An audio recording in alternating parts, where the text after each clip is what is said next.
बेहद खूबसूरत चेहरा और झील जैसी आंखें, हुस्न ऐसा जैसे मानो कोई अप्सरा जमीन पर उतर आई हो। वो अदाकारा कोई और नहीं बल्कि नफीसा अली थी, जिन पर ऋषि कपूर और राज कपूर भी दिल हार बैठे थे।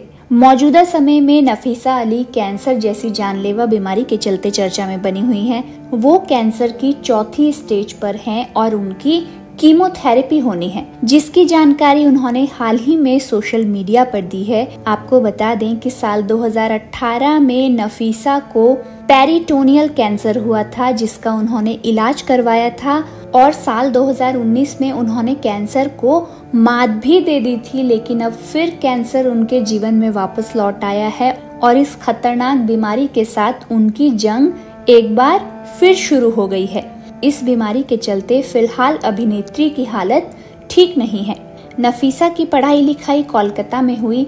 वो हाउस कैप्टन हुआ करती थी। उनकी स्पोर्ट्स में भी बहुत दिलचस्पी थी। उन्हें बहुत अच्छी स्विमिंग भी आती थी। आप शायद इस बात से वाकिफ न हो कि नफीसा नेशनल स्विमिंग चैंपियनशिप भी जीत चुकी हैं। साल 1976 में नफीसा ने मिस इंडिया का खिताब जीता था और इसके ठीक एक साल बाद उन्होंने मिस इंटरनेशनल में भारत का प्रतिनिधित्व भी किया था। उनका फिल्मों में आने का किस्सा भी बड़ा मजेदार है। ऋषि कपूर ने उनकी फोटो उस टाइम की एक पॉपुलर मैगजीन में देखी थी। उन्हें पहली नजर में ही नफीसा बहुत पसंद आ गई थी। इसके बाद उन्होंने अपने पिता राज कपूर को नफीसा की तस्वीर दिखाई।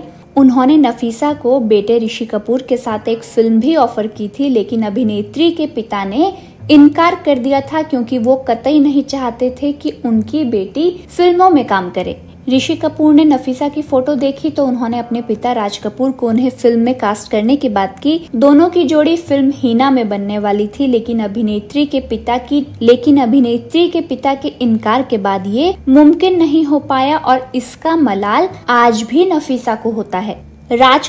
नफीसा ने शशि कपूर की फिल्म जुनून के साथ बॉलीवुड में डेब्यू किया था। राज कपूर के बर्थडे पर शशि कपूर और श्याम बेनेगल से मिलने के बाद नफीसा को ये फिल्म ऑफर हुई थी।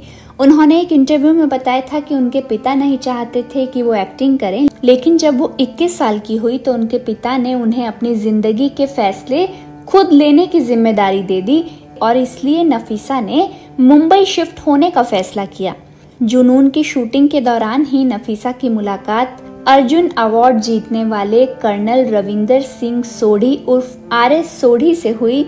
जब वो कोलकाता में पोलो मैच खेलने गए तब दोनों करीब आए। दोनों के बीच 14 साल की उम्र का फासला था।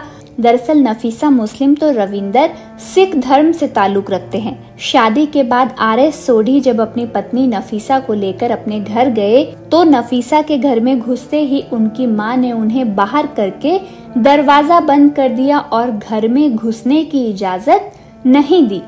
इसके बाद कुछ रातें दोनों ने रविंदर के दोस्त के घर में गुजारी।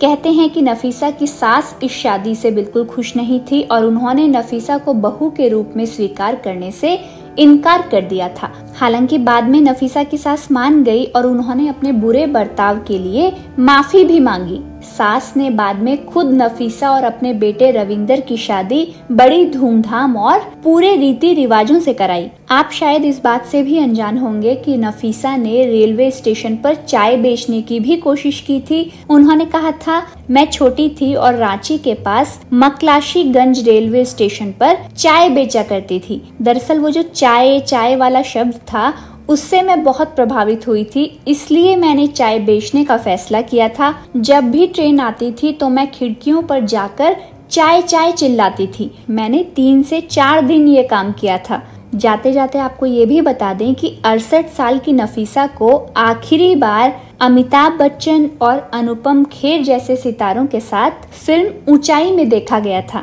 फिल्मी दुनिया से जुड़े ऐसे ही किस्से कहानियां जानने के लिए हमारे साथ जुड़े रहें। वीडियो अच्छा लगा हो तो लाइक, शेयर और कमेंट जरूर करें।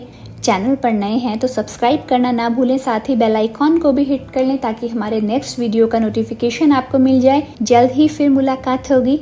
शुक्रिया।